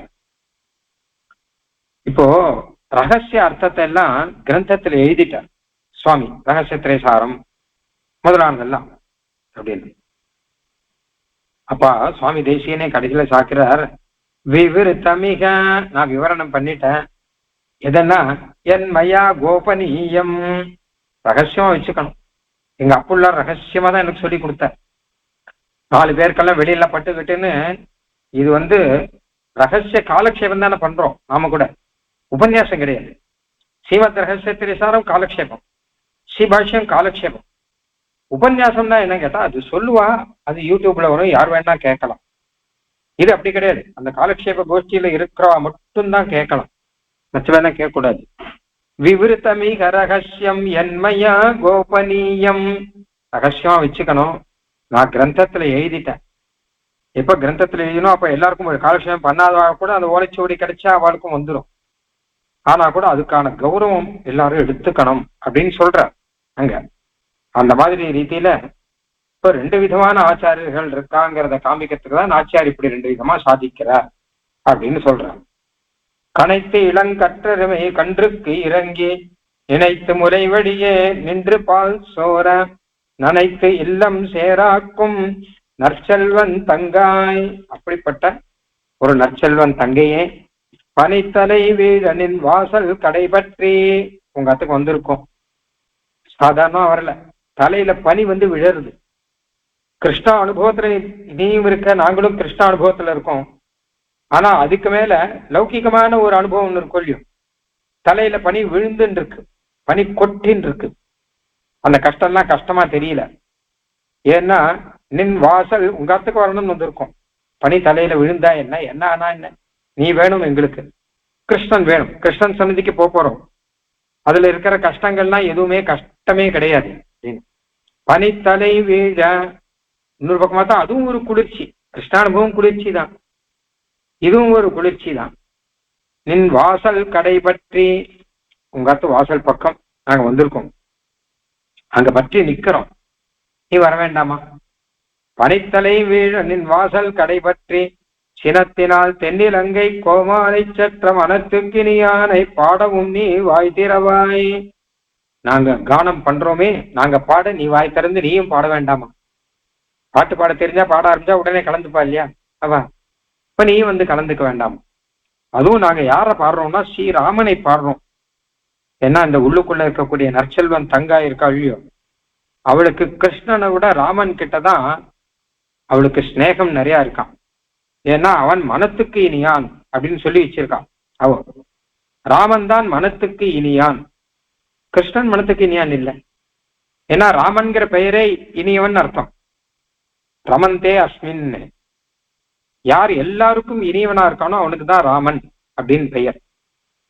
ஓ, ராமன் பெருமாள் ஸ்ரீராமன் மொத்த பேருக்கும் இனியனா இருந்தா. யாருக்கும் கேட்டா பலவிதமான ஜனங்கள், அதாவது அயோத்தியில இருக்கக்கூடிய ஜனங்கள் மொத்த பேருக்கும் ராமன் ரொம்ப இஷ்டமா இருந்தான். அவன் குணங்கள்னாலே ஈடுபட்டு மொத்த பேரும் ராமோ ராமோ ராம இது பிரஜானாம் அபவன் கதான்னு எப்ப பார்த்தாலும் ராமனுடைய கதையே பேசிட்டு இருக்காளாம். அங்க இருக்காளாம். அயோத்தியா காண்டத்துல ஆரம்பத்துல வரும் அழகா ராமனுடைய குணங்கள்ல அவர்கள்லாம் எப்படி ஈடுபட்டார்கள் அப்படின்னு சொல்லிட்டு. சரி, காட்டுக்கு போனா காட்டுல இருக்கிற மகர்ஷிகள் இருக்காளையோ, அவள்லாம் ராமன் குணத்துல ஈடுபட்டு இருக்கா. மொத்த பேரும் ராமனுடைய சௌந்தரியம், ராமனுடைய இந்த தாபச வேஷம் உதாரணதெல்லாம் பார்த்து அதுல ஈடுபட்டு கொண்டிருக்கிறார்கள். தேவர்கள் எல்லாம் ஈடுபட்டார்கள், வனவாசிகள் எல்லாம் ஈடுபட்டார்கள். ஆத்துல பார்த்தா தசரதர், அவருக்கு ராமனுடைய அழகுல அப்படியே ஈடுபடுறார். சீதா பிராட்டி, லக்ஷ்மணன், இதெல்லாம் இருக்கட்டும், இதெல்லாம் ஒரு பக்கம் இருக்கட்டும். சூர்பனக்காய்க்கு ராமனை பார்த்தாலே சந்தோஷம். கல்யாணம் பண்ணிக்கோன்னு கேட்கிறான். ராமனை பார்த்து என்ன கல்யாணம் பண்ணிக்கோன்னு கேட்ட ஒரே ஒருத்தி அந்த சூர்பனகா. ஏன்னு கேட்டான்னா, ராமன் கிட்ட அந்த அழகு அவளுக்கு பிடிச்சு போச்சு, ரொம்ப அழகா இருக்கான் அப்படின்னு. கல்யாணம் பண்ணிக்கிற எண்ணமே இல்லாம இருந்தாவா. சூர்பனகைக்கு கல்யாணம் எண்ணெல்லாம் இல்லை, ஆனா இவனை பார்த்த உடனே கல்யாணம் பண்ணிக்கணுங்கிற எண்ணம் வந்துருச்சுன்னா அப்ப ராமன் இப்படிப்பட்டவரா இருக்கான். சூர்பனகைக்கு கூட மனசுக்கு இனியான், மாரீச்சனுக்கு கூட மனசுக்கு இனியான். மாரீச்சன் ராம ராமன்னு ராமன் சொல்லிட்டு இருக்கான். ராவணனுக்கு கூட மனசுக்கு இனியான். ராவணன் கூட கடைசியில சொல்றான், அப்பா இந்த மாதிரி ஒரு சத்ரு எனக்கு கிடைச்சிருக்கானேங்கிறான். சத்ரோஹோ பிரக்யாத வீரியஸ்ய. ஏன்னா ராவணனோட சண்டை போடுறதுக்கு ஒரு யோகியதை வேணும் இல்லையோ. வெறுமேனா ராவணனோட சண்டை போடுறேன்னு சொல்லக்கூடாது. ஒருத்தன் சரியான சத்ரு தான் எனக்கு வந்திருக்கான் அப்படின்னு ராவணன் கூட திருப்தி பட்டுக்கிறான். இல்லாட்டா இவனோட போய் சண்டை போடும்படி ஆயிடுத்தே அப்படின்னு நினைக்கணும்னு ஆயிடும். அதனால ராமன் தான் எல்லாருக்கும் மனத்துக்கு இனியானா இருக்கான் அப்படிங்கிறா. சரி, இருந்துட்டு போட்டோம். ஆனா ஆயர் குலத்துல இருக்கிற பெண்களுக்கு ராமன் மனத்துக்கு இனியானா இருக்க முடியாது. கிருஷ்ணன் தானே மனத்துக்கு இனியானா இருக்கணும் அப்படின்னு கேட்டா, அவெல்லாம் ராமாயண கதையெல்லாம் கேட்கறாளாம். கேட்டப்பறம் நினைச்சு பாக்குறா, ராமன் எப்படி எல்லாம் இருந்தான், சீதாதேவி கிட்ட எத்தனை பிரேமம் வச்சுட்டு இருந்தான். சீதாதேவியை பிரிஞ்சு இருந்த போது ராமன் கஷ்டப்பட்டு இருந்தான். உண்ணாது உறங்காது ஒலிகடலை ஊடறுத்து பெண்ணாக்கை ஆப்புண்டு தாமுற்ற பேரெல்லாம் தென்னார் மதில் சூழ் திருவரங்கச் செல்வனார் எண்ணாதே தம்முடைய நன்மைகளே எண்ணுவரே அப்படின்னு. உண்ணாது உறங்காது, ஆகாரம் இல்லாமல் தூக்கம் இல்லாமல் சீதா பிராட்டியை பிரிந்து கஷ்டப்பட்டு இருந்தானே, கிருஷ்ணன் என்னைக்காவது அப்படி இருந்திருக்கானா? ஏதாவது ஒரு நாள் நம்மளை பிரிஞ்சு அவன் கஷ்டப்பட்டிருக்கானா? நம்ம படாதபாடு படுத்தியிருக்கான். அவனை நினைச்சு நமக்கு தூக்கம் இல்லை, அவனை நினைச்சு நமக்கு ஆகாரம் இல்லை, இப்படி படாதபாடு படுத்தியிருக்கான் நம்மள. அப்போ இவ என்ன சொல்றா, இந்த பெண் இருக்காள் நற்செல்வன் தங்க, இவ சொல்றா 1000 தான் சொல்லுங்கோ கிருஷ்ணன் கிருஷ்ணன் சொல்லுங்கோ, ஆனால் மனத்துக்கு இனியான் ராமன் தான். நம்ம மனசை பாடுபடுத்துபவன் கிருஷ்ணன், மனத்துக்கு இனியவன் ராமன். ஏகதார விரதத்துல இருக்கான் இல்லையா, ஒரு பத்தினி அப்படின்னா கிருஷ்ணனுக்கு 16,000 மனைவிகள். அதை தவிர இந்த 1000 குல பெண்கள் இவெல்லாம் சேர்த்தா எத்தனையோ பேர் இருக்கா. இவா மொத்த பேர்கிட்ட கிருஷ்ணன் வச்சிருக்கிற பிரேமத்தையும் அந்த ஒருத்தி கிட்ட ராமன் வச்சிருக்கான். இந்த மொத்தத்தையும் சேர்த்துருங்கோ. ராமன் கண்ணன் ஒரு ஒருத்தி கிட்டையும் என்னென்ன பிரேமம் வச்சிருக்கானோ அந்த பிரேமம் மொத்தத்தையும் ராமன் சீதா பிராட்டி ஒருத்தி கிட்ட வச்சிருந்தான் அப்படின்னா அவன் மனத்துக்கு இனியானா இல்ல இவன் மனத்துக்கு இனியானா? இத்தனை பேரை படுத்துறான். கருமலர் கூந்தல் ஒருத்தி தன்னை கடை கணித்து ஆங்கே ஒருத்தி தன்பால் மருவி மனம் வைத்து மற்றொருத்திக்கு உரைத்து ஒரு பேதைக்கு பொய் உரைத்து அப்படின்னா ஒருத்தி கிட்ட பேச வேண்டியது, வேற ஒருத்தியை பார்க்க வேண்டியது, வேற ஒருத்தியை மனசால நினைச்சுக்க வேண்டியது, வேற ஒருத்தியை கிட்ட பொய் சொல்ல வேண்டியது, நான் உன்னதான் நினைச்சுட்டு இருந்தேன் அப்படின்னு சொல்லிட்டு கடைசியில அவளுக்கும் மெய்யன் இல்லை. கடைசியில அவளுக்கும் மெய்யன் இல்லை. இவ இத்தனை பேர்ல யாருக்கும் மெய்யன் இல்லை கிருஷ்ணன். அப்போ மறுதிரித்தாய் உன் வளர்த்தியூடே வளர்கின்றதான் உந்தன் மாயைதானே அப்படின்னு கண்ணனுடைய இது. கண்ணன் காட்டுறது மொத்தம் மாயா, அது ராமந்து மொத்தம் சத்தியம், அது இது மொத்தமும் மாயா அப்படின்னு எடுத்துக்கணும். மாயானா பொய் அப்படிங்கிற அர்த்தம் இல்லை. இது ஒரு ஆச்சரியமான ஒரு லீலை அப்படின்னு எடுத்துப்போம். ஆச்சரியமான லீலையா இருந்தா கூட நம்ம என்ன பாடுபடுத்துறது இது? கண்ணனை பிரிஞ்சு நம்ம இத்தனை பேர் என்ன பாடுபட்டு இருக்கோம். நமக்கு மனத்துக்கு இனியானா இல்லையே அவன். கண்ணன் நாமமே குடறி கொன்றீர் அப்படிங்கிறார் ஆழ்வார், நம்ம ஆழ்வார். கண்ணன் நாமத்தை சொல்லாதவங்கோ அப்படின்னா அந்த கிளிகளை எல்லாம் பார்த்து சொல்லிருக்காரு, கண்ணன் நாமத்தை சொல்லாதவங்கோ, கண்ணன் நாமத்தை சொன்னா என் உயிர் பிரிஞ்சிடும் அப்படின்னா. ஆனா அது கண்ணன் நாமத்தையே சொல்றது. அப்ப அவன் நாமத்தை பிரிவுல அவன் நாமத்தை சொல்ல சொல்ல இவா கொன்றீங்கிறான். அப்ப அதை கோவிச்சுக்கிறான். நீ ஒன்னும் பேசாம இருந்தாலாவது என் உயிர் இன்னும் கொஞ்ச நாள் கழிச்சு போகும் பொழுது, கண்ணனை பிரிந்த தாபத்திலே என்னுடைய உயிர் ஊசலாடி கொண்டிருக்கும் போது, இன்னும் 2 நாளோ 3 நாளோ இருக்கும் போது நீங்கள் கண்ணன் நாமத்தை சொன்னா உடனே முடிஞ்சிடும் அது. அப்ப உயிரை போக்கடிப்பவன் கண்ணன். ஆனால் அசோகவனத்துல பெருமாள் ராமனை பிரிந்து சீதாதேவி இருக்கும்போது அங்க ஆஞ்சநேய போய் ராம கதா சொல்ற, மரத்து மேல உட்காந்து ராம கதையை சொல்லச்சு. அப்ப போன உயிர் திரும்பி வருது. அதனால்தான் ஸ்ரீ பராசர் பட்டர் சாதிக்கிறார், மிருத சஞ்சீவனம் ராம கதாமிருத்தம்ங்கிற. போன உயிரை திருப்பி கொடுக்கக்கூடியது ராமனுடைய நாமம். ஒட்டின் இருக்கிற உறவாடில் இருக்கிற ஊசலாடில் இருக்கிற கூட உயிரை பிரிக்கக்கூடியது கண்ணனுடைய நாமம் அப்படின்னு இருக்கோல்லையோ. அப்போ மனத்துக்கினியான் யாரா இருக்க முடியும் அப்படிங்கிறான். அதனால இவ சொல்லி வச்சிருக்கா, நீங்க நம்ம கண்ணன் தான், அது ஒன்றும் சந்தேகம் இல்லை. ஆனா என்னை பொறுத்த வரைக்கும் மனத்துக்கினியான்னா ராமன் தான் அப்படின்னு சொல்லிட்டு இருக்கான். சரி, இவர்கள்லாம் என்ன பண்ணா இவாத்து வாசல்ல வரைச்ச அந்த ராமனுடைய கீர்த்தனம் பண்ணிட்டு இருக்கா, ராமகீர்த்தனம் பண்ணிட்டு இருக்கான். அப்படின்னா எப்படிப்பட்டவனா, சினத்தினால் தென்னிலங்கை கோமானை செற்ற மனத்துக்கினியானை பாடவும் நீ வாய் திறவாய். அப்படி ராமனை பாடுறோமே, நீ வந்து கலந்துக்க வேண்டாமான்னு இவகிட்ட பாடுற. அவளுக்கு பிடிச்ச பாட்டு தானே பாடணும். அதனால ராமன் என்ன கோபம், அந்த ராவணனை வதம் பண்றதுக்கு இத்தனை கோபத்தோட, மகா கோபமா. சினத்தினால் தென்னிலங்கை கோமானை சேற்ற, தென்னிலங்கை கோமான் ராவணன், அவனை கொள்றதுக்காக அத்தனை கோபத்தோட பெருமாள் போ உடனே கிளம்புற. அப்போ அந்த கோபம் தேவையா இருக்கு. ஏன்னா கோபம் எந்த அளவு இருக்குன்னு கேட்டான்னா, பிராட்டி கிட்ட எந்த அளவு பிரேமம் இருக்கோ அந்த அளவு கோபம் எதிரிகள் கிட்ட வந்துடும். பொதுவா அப்படித்தானே, நம்ம யார்கிட்ட பிரேமம் இருக்கோ, எந்த அளவு அன்பு இருக்கோ அந்த அளவு கோபம் அவளுடைய எதிரிகள் கிட்ட நமக்கு வந்துடும். சீச்சின்னு ஆயிடும். அந்த நிருசிம்ம அவதாரத்துல ஸ்ரீ நிருசிம்மனுக்கு உக்ரமான கோபம். உக்ரன் நிருசிம்மன் ஹிரண்யகசிபு கிட்ட உக்ரமான கோபம். அவ்வளவு உக்ரமான கோபம் ஏன் வந்தது? ஒருத்தர் கேட்டார், என்ன சுவாமி, சாத்விக மூர்த்தி தானே பெருமாள், இவருக்கு இப்படி இவ்வளவு உக்ரமான கோபங்கள்லாம் வந்தது? நிருசிம்மன் ஏன் இவ்வளவு உக்ரமா நடந்துட்டார்? மற்ற பெருமாள்லாம் ராட்சசனை சம்மாரம் பண்ணலையானா, வராக பெருமாள் சம்மாரம் பண்ணலையா ஹிரண்யாட்சனை, ராமன் சம்மாரம் பண்ணலையா ராவணனை, கிருஷ்ணன் சம்மாரம் பண்ணலையா, எல்லாரும் தான் அசுரால சம்மாரம் பண்றா. இதுக்காக இப்படியா உக்ரத்தோட இருந்திருக்கா யாராவது ஒருத்தர்? ஆனா ஏன் இப்படி உக்ரமா இருந்தார் நிருசிம்மன் அப்படின்னு கேட்டா, பிரகலாதன் கிட்ட எந்த அளவு நிருசிம்மனுக்கு அனுகிரகம், கட்டாட்சம், கருணை, ஆசை இருந்ததோ அது அப்படியே கோபமா மாறி இருக்கு. இப்போ நான் பிரகலாதனை அத்தனை பாடுபடுத்தியிருக்கான் இல்லையா? பிரகலாதனை எந்த பாடுபடுத்தின? பெருமாளுக்கு பிரகலாதங்கவர் அத்தியந்த பக்தன். அந்த எந்த அளவு அந்த பகவானுக்கு நிருசிம்மனுக்கு பிரகலாதன் கிட்ட பிரேமம் இருக்கோ அது அப்படியே எதிராளிகள் கிட்ட கோபமா மாறும். எப்பவுமே எந்த அளவு பிரேமம் இருக்குங்கிறதை இதை வச்சுட்டே நம்ம கண்டுபிடிச்சுக்கலாம். அதனால்தான் கொண்ட சீற்றம் ஒன்று உண்டு உலகறிதுங்கிற ஆழ்வார். உனக்கு ஒரு கோபம் இருக்கோ இல்லையோ, அதை பார்க்கிறேன், அதை பார்த்து நான் உன்னை வந்து சேவிக்கிறேன். என்ன கேட்டா, முதலைய பிளந்தார் இல்லையா, முதலைய சக்கரம் போட்டு முதலைய பிளக்கிறார். வெறும் முதலைய கொள்றதுக்கு சக்கராயுதத்தை பிரயோகம் பண்ணணும். இப்போ சக்கராயுதத்துக்குன்னு ஒரு டிகினிட்டி இருக்கு இல்லையா, அது ரொம்ப பெரியவா கிட்டதான் சக்கராயுதத்தை பிரயோகம் பண்ணுவார். முதலைய கொள்றதுக்கு சக்கராயுதம் போட வேண்டாமே, ஒரு சங்கல்பத்தினாலே முதல்ல போனாலும் போயிடும். ஆட சங்கல்பம் இல்லாட்டா கூட பரவாயில்ல, ஏதோ போட்டு அடிச்சா போயிடும், அவ்வளவுதானே. ஏன் சக்கராயுதத்தை பிரயோகம் பண்ணார்னா, அந்த கஜேந்திராழ்வான் கிட்ட அத்தனை பிரீத்தி. அப்படி கஜேந்திராழ்வான் அத்தனை ஆசையோட தாமரப்பூவை கையில வச்சுட்டு பெருமாளுக்கு சமர்ப்பிக்கணும் இருக்கச்ச முதல்ல பிரிஞ்சு கரா அதன் காதிலை தவ.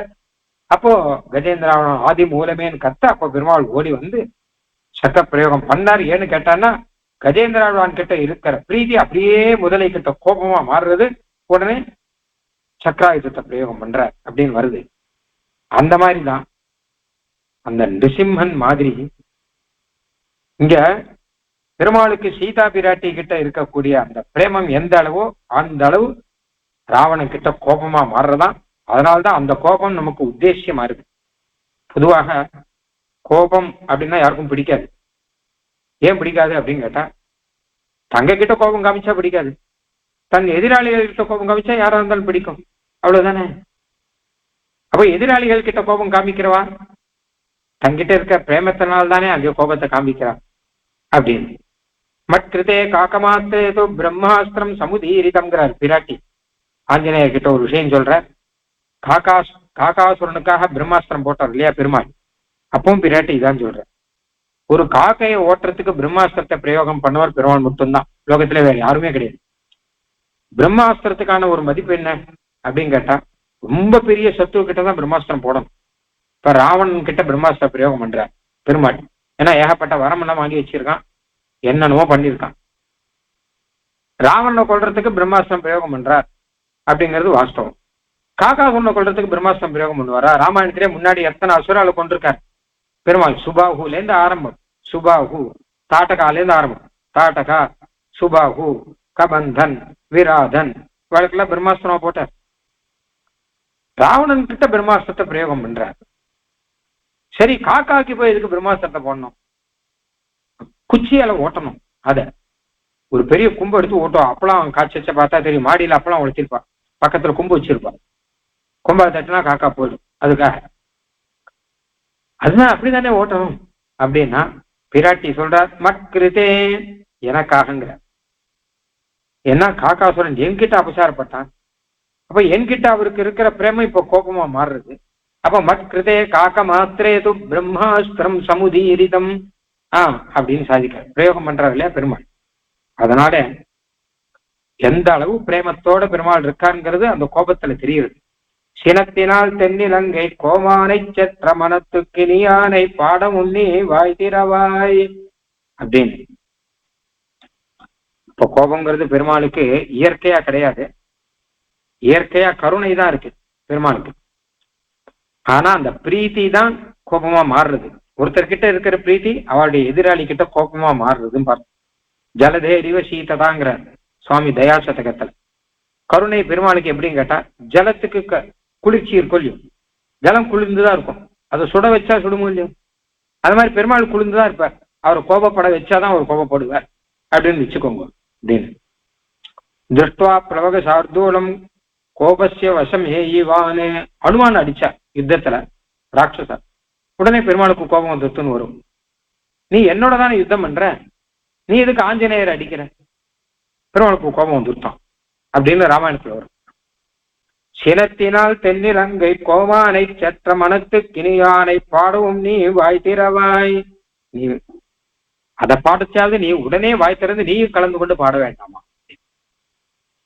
இங்க ராவணனை சொல்லச்ச தென்னிலங்கை கோமான்னு சொல்ற. அவனுக்கு ஏதோ கௌரவங்கள்லாம் கொடுத்து ஏன் பேசுறான்னு கேட்டா, அப்படி ராட்சச ராஜாவா இருக்கான், லங்கையில ஆச்சரியமா லங்கையை வச்சிருக்கானோ அவன். அந்த லங்கையும் ரொம்ப அழகா இருக்கு, ஆஞ்சநேயர் பார்த்து பார்த்து மோகிச்சு போற. லங்கை எத்தனை அழகா இருக்கு, ராஜ்யம் எத்தனை அழகா இருக்கு, அரண்மனை எத்தனை கம்பீரமா இருக்கு.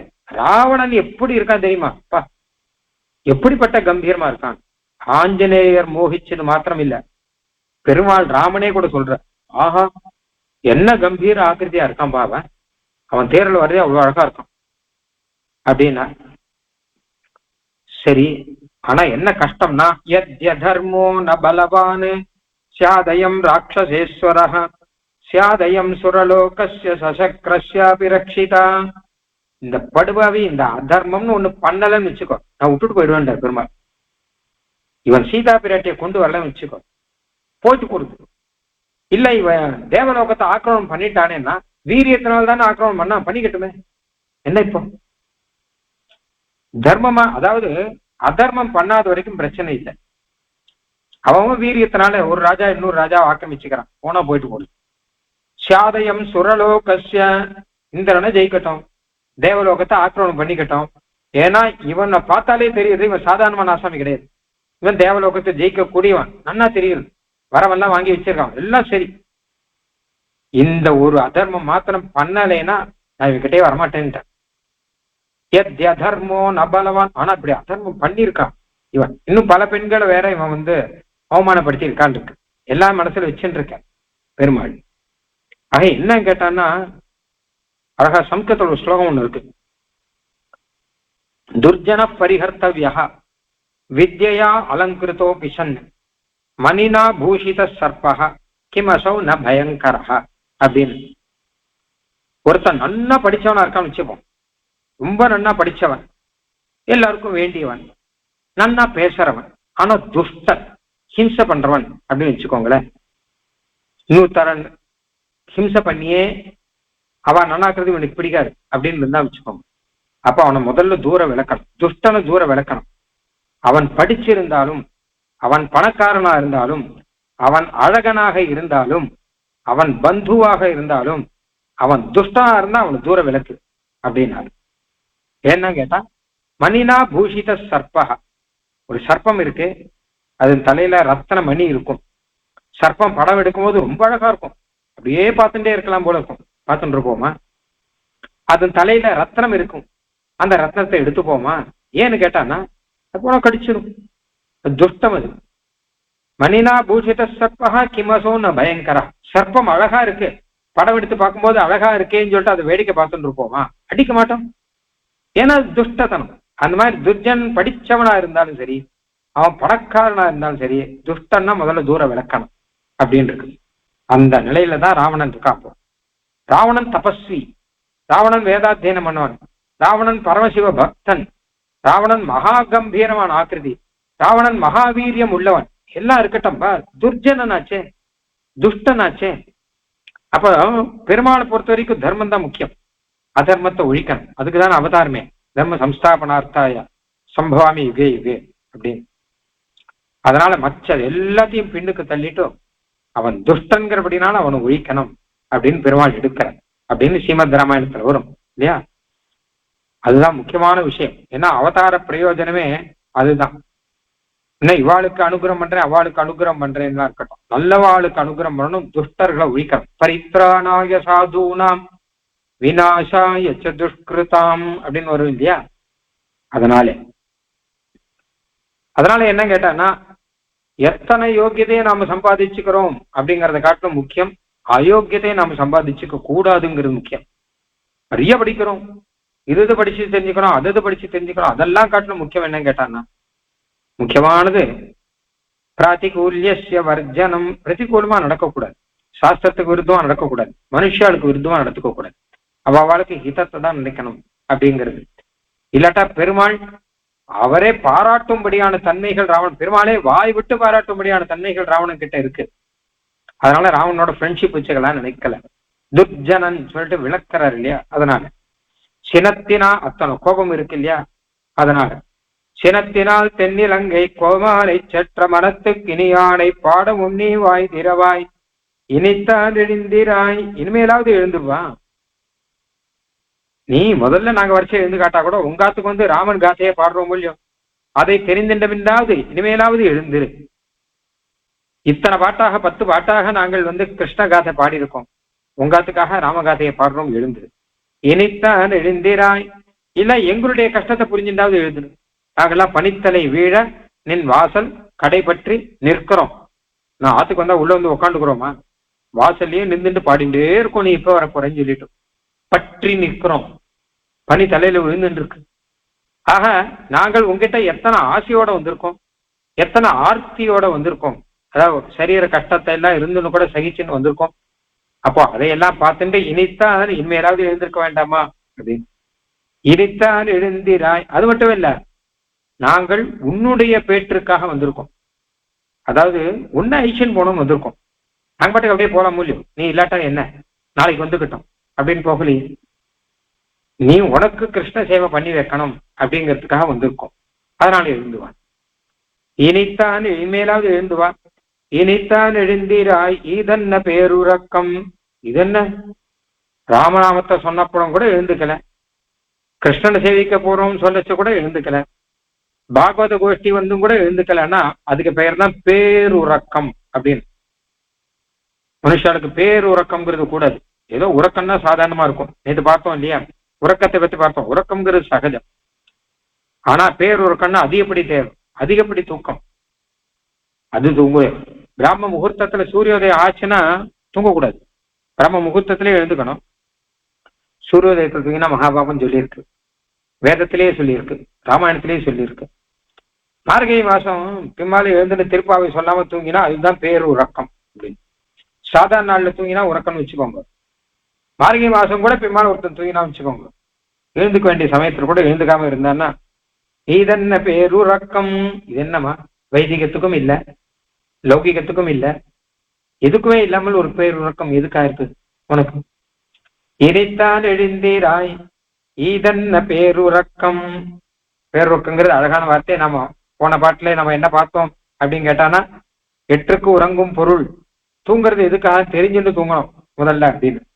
இந்த பாட்டுல என்ன கேட்டா அதிகப்படி தூக்கத்தை தவிர்க்கணும் முதல்ல. டாக்டர்ல என்ன சொல்றாங்க கேட்டான்னா, தேவையான உறக்கங்கிறது இருக்கணும், அதிகப்படி உறக்கம் கூடாது இல்லையா? தேவையான உறக்கம் இருக்கணும்னு மட்டும்தான் சொல்லுவார், அதிகப்படி உறக்கம் கூடாது. கிருஷ்ணன் பகவத்கீதையில் சொல்றான்னு பார்த்தோம். நச்சாதி ஸ்வப்னசீலஸ்ய, யார் அதிகமா தூங்குறானோ அவன் கடைசியில யோகத்திலையும் தூங்குவான். தூக்கமே வந்ததுன்னா கடைசியில காலக்ஷேபத்திலையும் தூங்குவான், யோகத்திலையும் தூங்குவான். ஆக காலக்ஷேபத்துல தூங்கினா அது பேருறக்கம். ஆத்துல போய் படுத்துன்னு தூங்கினா பரவாயில்ல. கதா காலக்ஷேபம் கேட்கிற இடத்துல அங்க வந்து தூங்கினா, பாராயணம் பண்ற இடத்துல அங்க வந்து தூங்கினா, அந்த மாதிரி திருப்பாவை நாங்க பாடிட்டு இருக்கோம் இதை தூங்கினா அது பேருறக்கம் அப்படின்னு. இனித்தான் எழுந்திராய் இதென்ன பேருறக்கம் அனைத்தில்லத்தாரும் அறிந்தேரோர் எம்பாவாய். உன்னை எழுப்புறதை எல்லாரும் தெரிஞ்சுட்டா. இவளை எழுப்புற சத்தத்துல மொத்த பேரும் வந்துட்டா போல இருக்கு. ஊர்ல இருக்கா மொத்த பேரும் எழுந்துக்க முடியாயிடுச்சு. அனைத்து இல்லத்தாரும் உன்னுடைய பேர் உறக்கத்தை தெரிஞ்சுட்டா. ஏன்னா நாங்க பாடுவதற்காக பக்கத்து வீட்டுக்காக எதிர் வீட்டுக்காரெல்லாம் எழுந்துருவா போல இருக்கு. ஆனா நீ இன்னும் எழுந்துக்காமல் இருக்கிறிய. இவெல்லாம் ரகசியமா இருக்கணும் தான் கிளம்பியிருக்கான். வெளியில யாருக்கும் தெரியாமல் தான் இந்த நோன்பு இருக்கணும் அப்படின்னு இப்ப இமால வேலையில ஒருத்தி குறித்து எழுப்பிட்டு போறான். ஆனா இப்ப எல்லாருக்கும் தெரியும்படி ஆயிடுச்சு. ரகசியார்த்தங்களை ரகசியமா காலக்ஷேபம் சொல்லும் போது சில சமயம் வெளியில தெரிஞ்சுடுறது இல்லையா? அனைத்தெல்லாம் அப்ப தெரிய வேண்டாத ஆளுக்கெல்லாம் தெரிஞ்சுடுறது. அவெல்லாம் ஏதோ கேள்வி எல்லாம் கேட்பான் இல்லையா? அந்த மாதிரி ஆயிடக்கூடாதுமா. அனைத்து இல்லத்தாரும் அறியும்படி ஆயிடுத்தே. அப்படி ஆக வேண்டாம் அம்மா, நீ சீக்கிரம் எழுந்து வந்துரு, நம்ம கிருஷ்ணன் சன்னதிக்கு போகலாம். இனித்தான் எழுந்தீராய் ஈதன்ன பேருறக்கம் அனைத்தில்லத்தாரும் அறிந்தேனோர் எம்பாவாய். எல்லாரும் தெரிஞ்சுக்கணும்னா நம்ம கோஷ்டியில இருக்கோம் எல்லாரும் தெரிஞ்சுக்கணும், வெளி கோஷ்டியில இருக்கவாலும் தெரிஞ்சுக்க கூடாது. அதனால எல்லாரும் தெரியும்படியாக சொல்லக்கூடாது. எல்லாரும் தெரியும்படியாக சொல்லல, ஆனா எல்லாரும் தெரியும்படி ஆயிட போறது. அதனால அதற்காக நீ எழுந்து வந்து விடு அப்படின்னு ஒரு அர்த்தம் வச்சுக்கலாம். முதல்ல இருந்தே ஆச்சாரிய சம்பந்தத்தை வச்சு பார்த்தோம் இல்லையா? அதனால அப்படியாக இந்த பெண்ணை எழுப்புகிறார்கள். நினைத்து இல்லம் சேராக்கும் நற்செல்வன் தங்காய் அப்படின்னு இந்த பெண்ணை எழுப்பின மாதிரி சுவாமி தேசிகன் அப்புள்ளார்கிட்டே மொத்தம் வளர்ந்தவன். நற்செல்வன் தங்காய்னா அந்த நற்செல்வனே வளர்க்குறானா இவளை. அண்ணன் தங்கையை வளர்க்குறாள் செல்சவனே. விசேஷமா அம்மா அப்பா வளர்க்கறத காட்டிலும் அண்ணன் தங்கையால நன்னா வளர்ப்பான். சில இடத்துல சில ஆண்கள்ல அந்த ஒரு வைபவம் இருக்கும். சில ஆங்கங்கள்ல அக்காக்கள் இருக்காளியோ அவதான் தம்பிகளை நன்னா வளர்ப்பா அப்படின்னு இருக்கும். அந்த மாதிரி ஒரு வாய்ப்பு அமையும். அந்த மாதிரி சுவாமி தேசிகன் அவர் அப்புள்ளார் வளர்க்கிற சின்னதா அவருக்கு சின்ன சின்ன விஷயம் சொல்லி கொடுக்கறதுல இருந்து ஆரம்பிச்சு மொத்த காலக்ஷேபமும் மாதுலா சகலா கலாகா அப்படின்னு மொத்தத்தையும் சொல்லி கொடுத்தவர் அவர் தான்.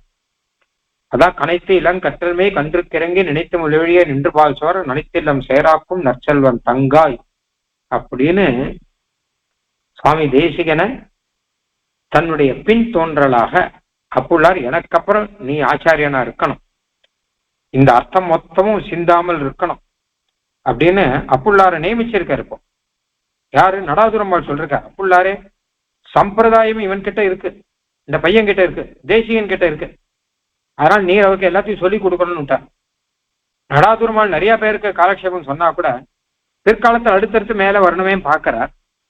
இப்ப நடாதுரம்மாள்கிட்ட காலக்ஷேபம் பண்ணவாளா மகான்கள் இருக்கா. ஆனா அதுக்கப்புறம் மகா ஆச்சாரியன் வரணும் இல்லையோ. அப்படி பார்த்தா சுவாமி தேசிகன் இந்த 5 வயசுலயே இவரை புரிஞ்சுட்டார். ஏன்னா சொன்னதை அப்படியே திருப்பி சொல்றார். அவர் நடாதுரம்மாள் என்ன சொன்னாரோ அதை அப்படியே திருப்பி சொல்றார். சொன்னதை திருப்பி சொல்றவாதான் சம்பிரதாயத்துக்கு தேவை. தானா ஒண்ணு சொல்றவா தேவையில்லை. அதனால தேசிகனை புரிஞ்சுட்டு சொன்னது அப்படியே திருப்பி சொல்றவாதான் தேவை. தானா ஒண்ணு கதை கட்டி சொல்றவா தேவையில்லை. அதனால தானா ஒரு கதை கட்டி சொல்லாமல் சொன்னதை அப்படியே திருப்பி சொல்ற இந்த பையன் கையில நம்ம சம்பிரதாயம் இருக்குன்னு புரிஞ்சுட்டார். அதனால அப்புள்ளாரை கூப்பிட்டு சொன்னார் நடாதுரம்மாள், அப்புள்ளாரே இவனுக்கு மொத்தத்தையும் சொல்லி கொடுக்க வேண்டியது உம்முடைய பொறுப்பு அப்படின்னு விட்டார். அதனால்தான் அப்புள்ளார் மொத்தத்தையும் தேசியனுக்கு சொல்லி கொடுத்தார் அப்படின்னு சரித்திரம் இருக்கு இல்லையா? அதனால நற்செல்வன் தங்காய் அப்படின்னு சொல்லும்படியாக அவர் அப்புள்ளார் தான் நற்செல்வன் நடாதுரம்மாள் கிட்ட இருந்து மொத்தத்தையும் வாங்கினவர். அது மட்டும் இல்லாமல் அவருடைய பரம்பரையில மடப்பள்ளி ஆச்சான் கிட்ட இருந்து மொத்தத்தையும் வாங்கினவர். அவருடைய தங்கையாக, அவருடைய பின் தோன்றலாக, பின்னாடி அவருக்கு அப்புறம் ஆச்சாரிய கோஷ்டியில் இருக்கிறவராக சுவாமி தேசிகன், அதுவும் நாயிகா பாவத்திலும் இருக்கிறபடினால நற்செல்வன் தங்காய் அப்படின்னு சொல்லும்படியாக அவர் இருக்கார். அப்புறம் சிரத்தினால் தென்னிலங்கை கோமானை சற்ற மனத்துக்கினியானை பாடனா இந்த அப்புள்ளார் என்ன கேட்டான்னா, அப்புள்ளாருக்கு வாதிகம்சாம்புவாகன்னு ஒரு திருநாம். வாதிகளை எல்லாம் ஜெயிப்பாராம் வாதத்துல. அப்புள்ளார் வாதத்துல அனாயாசமா ஜெயிப்பார், கஷ்டப்பட்டு ஜெயிக்க மாட்டார். என்ன கேட்டான்னா, வாதிகள்லாம் ஹம்சம் மாதிரி, இவர் மேகம் மாதிரிங்கிறார். அதான் ஹம்சத்துக்கு மேகத்தை பார்த்தாலே பயம், ஓடி போயிடும். மேகம் இருந்தா ஹம்சத்துக்கு ஒத்துக்காது. மேகத்தை பார்த்தாலே அது மழை வந்தா கஷ்டம், அதுக்கு அது ஓடி போயிடும். அந்த மாதிரி இந்த வாதம் பண்றவாள்லாம் காஞ்சிபுரத்துக்கு வாதம் பண்ணணும்னு வருவா. வாதத்துக்கு யார் வரா பாக்குறா, அப்புள்ளார் வர்றார் அப்படின்னா உடனே ஓடி போடுவா, மூட்டை கச்சிடுவா. அப்புள்ளார் வரான்னா அவரோட முடியாது. ஏன்னா அப்புள்ளார் அப்படிப்பட்டவர். யஸ்மாத் அஸ்மாபிரேதத் எதிபதி கதிதத் பிராக்தன பிரக்ரியோத்யத் கர்ம பிரம்மாவர்ஷ பிரபவ பௌபலம் சார்த்தம் அக்ராஹி சாஸ்திரம் தம் விஸ்வக்பேத வித்யா ஸ்திதிபத விஷய ஸ்தேய பூதம் பிரபூதம் வந்தேய ஆத்ரேய ராமானுஜ முனி மனகம் வாதிகம்சாம் புவாகம்னு அப்புள்ளார் தனியன், சுவாமி தேசிகன் பண்ண தனியன் இது. என்ன தம் விஸ்வக்பேத வித்யா ஸ்திதி பத விஷய ஸ்தேய பூதம், சகல வித்தியங்களும் இருக்கான் அவர்கிட்ட. அதனால சுவாமி தேசியன் கிட்டையாவது எல்லாரும் போய் வாதம் பண்ணி தோத்து போனா, அப்புள்ளார்கிட்ட வாதம்னாலே ஓடி போயிடுவா, முதல்ல தோத்து போயிடுவா. வாதம் ஆரம்பிக்கிறதுக்கு முன்னாடியே தோத்து பயந்து ஓடி போயிடுவார். அப்படிப்பட்டவர். அதனால அப்படிப்பட்டவர் சுவாமி தேசியன் சொல்லி கொடுத்துட்டார். அதனால அவரை பாடுறார். சிரத்தினால் தென்னிலங்கை கோமானை செற்ற மனத்துக்கினியானை பாடுவோம் நீ வாய்த்திரவாய். அந்த அப்புள்ளாருடைய கீர்த்தியை பாடுறோம் நாங்க. அவர் மனத்துக்கினியானா இருக்கார். எங்களுக்கெல்லாம் அவர் தான் மனத்துக்கினியான். காவலரங்கள் கிடாம்பி குலபதி அப்புளார் அப்படின்னு அவரை நாங்க பாடுறோம். அப்படின்னா எங்களுக்கு ரொம்ப ரொம்ப மனத்துக்கினியான. நமோ ராமானுஜாரியாய வேதாந்தார்த்த பிரதாயினே ஆத்ரேய பத்மநாபாரிய சுதாய குணசாலினே. இதுவும் அவருடைய ஸ்லோகம் தான், அப்புள்ளார் பத்தி ஸ்லோகம் தான். ராமானுஜாரியன்னு திருநாமம் அவருக்கு. ஆனா அதை பாடுறோம் நாங்க. பாடவும் நீ வாய் தீரவாய் இணைத்தால் எழுந்திரான்னு நாம இந்த பாட்டுக்கு அர்த்தம் வச்சுக்கலாம். இப்படியாக ஆச்சரியமாக அந்த நற்செல்வன் தங்காயை கூட்டிக் கொண்டு அவளோட கூட ராம காதைகளை பாடிக்கொண்டு அப்படியே அடுத்த திருமாளிகைக்கு செல்லுகிறார்கள். ஆழ்வார் எம்பெருமானார் தேசிகன் திருவடிகளே சரணம். சதவகவர்ணீலா சாருகல்லாரு ஹஸ்தாஸ்தனபரணமிதாங்கி சாந்திர வாத்சல்ய சிந்து அலக வினிஹிதா பிஸ்ரக்பிரா கிருஷ்ணநாதா இலசது விதிகோதா விஷ்ணு சித்தாத்மஜானஹ. ஆண்டாள் திருவடிகளே சரணம்.